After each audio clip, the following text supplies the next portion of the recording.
Hello and welcome to the Critical Health Psychology course. In this video, you will hear from Mr. Mohammed Dokrat, who is a pharmacist at the District Department of Health in Makanda. He will talk to you about the different levels of care, and he will also specifically focus on the coronavirus pandemic and how Makanda is dealing with it.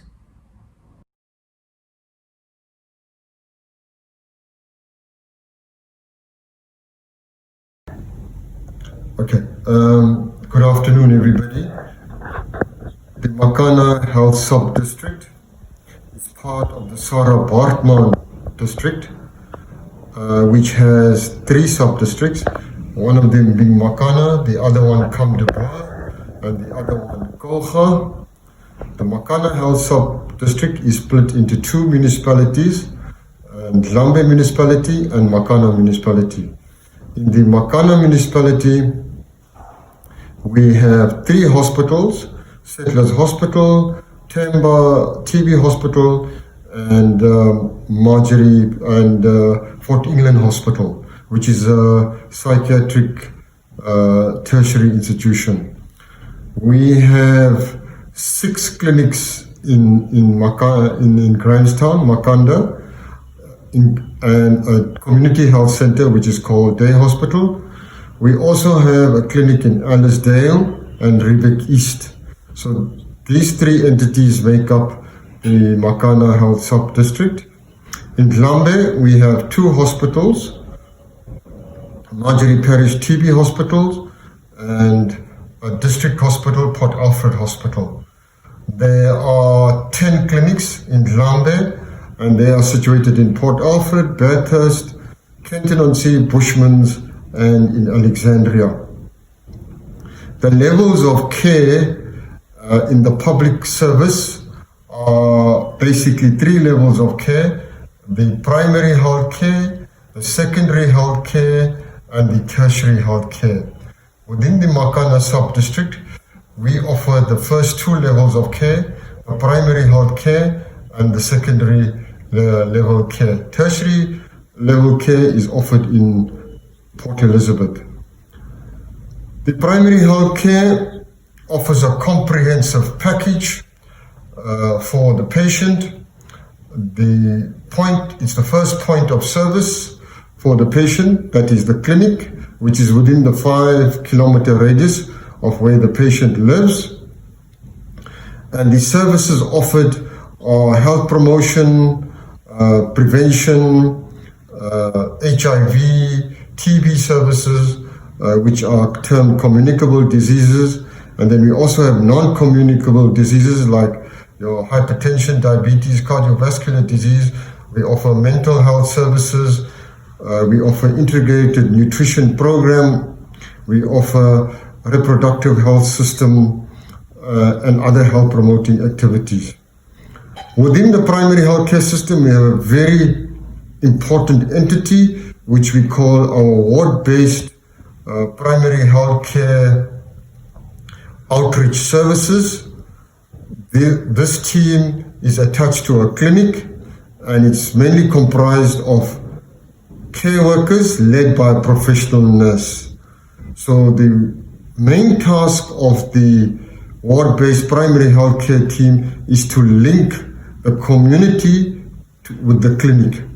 So the team goes out daily, giving education in the community, that's number 1, profiling households, tracing of patients, giving education to patients, and also doing referrals. So a typical visit would be a home visit where the patients are profiled, the demographics of the home, the infrastructure of the home, the people living in the home, and then the health status of each of the individual is recorded in the home. If there is a need be, the patient is assessed by a professional nurse and referred to the nearest clinic. Also within the primary health care, we have another entity called the Community Health Center. where patients, before going to the hospital, are sometimes referred to the community health center. The primary health care is driven 90% by nurses. Doctors visit once a week to the primary healthcare clinics. At day hospital, at community health center, it's manned by a full-time doctor. But in Grahamstown, the community health center is not a fully fledged community health center. A fully fledged community health center will be one that offers a 24-hour service and has an outpatient maternity unit. So you would find in other areas, like in the Nelson Mandela Metropole, the patient is referred from a clinic to the community health center where the patient can be deliver a baby. There are minor surgical procedures carried out. Unfortunately, due to infrastructure challenges, Settlers Day Hospital is not a fully fledged community health center and provides mainly chronic health services. So the patient is attended to at the clinic. If the need be, the patient is then referred to Settlers Day Hospital, and from Settlers Day Hospital to Settlers Hospital. Now, the level of service delivered is guided by what we call standard treatment guideline. So when a patient attends a primary healthcare clinic, the nurse assesses that patient in line with the primary healthcare standard treatment guideline. Anything outside those guidelines, the patient is referred to the next level of care. And in this case, it will be the Settlers Day Hospital. More often than not, the patient is referred to Settlers Hospital. Settlers Hospital then provides a different package of service, mainly admission of patients. They have a theatre for operations. They have a maternity unit, and they have full-time doctors, professional nurses, pharmacists, radiographers, and other allied healthcare workers such as your physiotherapist. Once the patient is referred to Settlers, the patient is then assessed and managed at Settlers Hospital. If the patient needs any further care that Settlers Hospital can't deliver, the patient is then referred to PE, Port Elizabeth, either to Doranginza.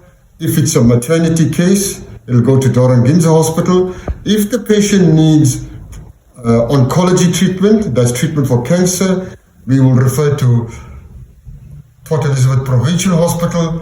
If the patient needs any orthopedic care, we will refer to Livingston. So those are our three main tertiary hospital referral institutions. These institutions are managed with doctors and more so specialists, so they provide specialist services. So if a patient is requiring, for example, a cataract operation, the patient is referred to Settlers. From the clinic, Settlers would refer the patient to the ophthalmologist at Port Elizabeth Provincial Hospital, where the cataract operation will be done. Now, the documentation that we use are referral documents, so we call up referral, and the patient is then down referred as well, because when you refer to a high level of care, the care must be continued at the primary health care level. So for example, if a patient goes to Livingston Hospital, the doctor will write out a prescription that Livingston Hospital will deliver the meds on a monthly basis to Settlers Hospital, and the Settlers Hospital will then deliver it to the clinic. So the patient navigates through these levels of care through a referral system. Now, for psychiatric services and mental health services, we are very fortunate in Makana here in Grahamstown. The patients have access to psychiatrists, psychologists at Fort England Hospital. Again, the patient begins at primary healthcare level. The professional nurse is trained in psychiatry. She then manages the patient according to the standard treatment guideline, For example, depression and other disorders can be managed at primary healthcare level. If the patient needs further care and the patient is referred to Settlers Hospital, where the patient is observed for 72 hours. If Settlers Hospital then observes a patient, say for example a psychotic patient, and within 72 hours the patient is stabilized and Settlers Hospital can manage that patient, the patient is then back referred to the clinic. But more often than not, if the patient is not being able to manage at Settlers and needs further care, the patient is referred after 72 hours to Fort England Hospital for specialist psychiatric services. So again, it starts at primary health care, admission at Settlers Hospital for 72 hours, and then to Fort England if for further care. Fort England then back refers the patient to the clinic. Psychologist services, Fort England provides us with psychologist services through psychologists visiting day hospital and Settlers Day Hospital, again through a referral system. The sister will assess the patient. If there's a need to see a psychologist, they are referred to the psychologist which are from Fort England Hospital. In the Lambe area, the mental health services similar to Grahamstown, Fort England provides their services at Port Alfred Hospital. So those patients that we send to Fort England Hospital, obviously for transport reasons, patients in Port Alfred can't come to Grahamstown. They are then seen by the visiting psychiatrist at Port Alfred Hospital on a 6-monthly interval, or at times on a monthly interval, depending on the requirement of the patient.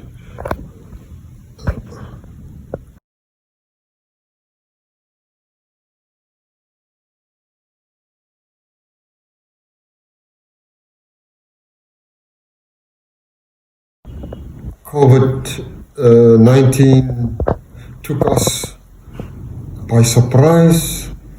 It was a storm that we were not prepared for. However, we had no choice but to manage it. The impacts have been both positive and negative. The positive effects of COVID, if I can call them that, it showed that South Africans care. There was a lot of Ubuntu among the residents of both Makana and Lambe municipalities.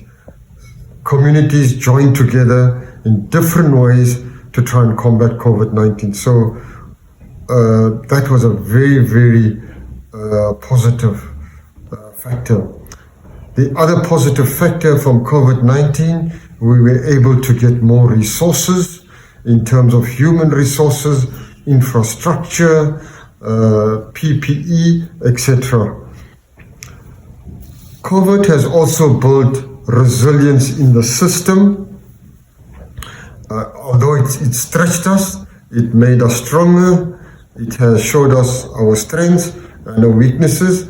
And the strengths we build, we can carry them over for the rest of fighting other pandemics. The other important factor, positive factor, was the social compact that we developed between intergovernmental departments, NGOs, civil society, and the media. Never before have all these entities worked so closely. And when I mean closely, we meet every week with all these entities, both on the Makana side and Lambe side, discussing COVID. The negative factors, obviously, were mainly on infrastructure, where during the peak, accommodation of patients at the hospitals was a huge challenge. The biggest other challenge was psychosocial services. They were next to nothing. There was a lot of panic in the community. There was a lot of anxiety. There was a lot of anger. There was a lot of fear. And we were not prepared to handle the psychosocial impact. The psychosocial impact also was felt among the staff. Staff had a lot of fear, a lot of anger, frustrations, burnout, issues around PPE, etc. So we were not prepared to handle the psychosocial impact of both the community and the staff in our institutions. The other negative would be the systems were disrupted. For example, when a staff tests positive at a clinic, more often or not, the clinics have to close and the services are disrupted. Access to healthcare was also disrupted. Patients during lockdown level 4 and 5, patients were not coming to the clinics. We had to deliver medication to patients' home, immunize children at home, so patients could not easily access healthcare systems during COVID-19. Other programs, health programs, suffered during the COVID because all our attention was focused on COVID. So HIV services, TB services, immunization programs all took a knock during COVID. So we have a lot of catching up to do. COVID also exposed our systems, which were very weak or they were non-existent. We had to strengthen those systems or re-establish systems. One of the positive, if I can go back to the positive of COVID, was that we managed to trace over 80% of our positive cases. We managed to trace more than 80% of their contacts. We managed to provide isolation for those who could not isolate at home. COVID also exposed the inequality in our society, where if somebody tested positive and lived in a one-room shack or a two-room house, they could not isolate or quarantine. We had to provide quarantine services for them. So there you have it. The different levels of care within our public health system and how Makhanda is dealing with the public health pandemic known as coronavirus. So my question to you is, what is your understanding of the different levels within our public health system, and how do you think the psych patient moves through these levels? What is your understanding of the coronavirus pandemic and how our country is managing this crisis, particularly focusing on mental health issues?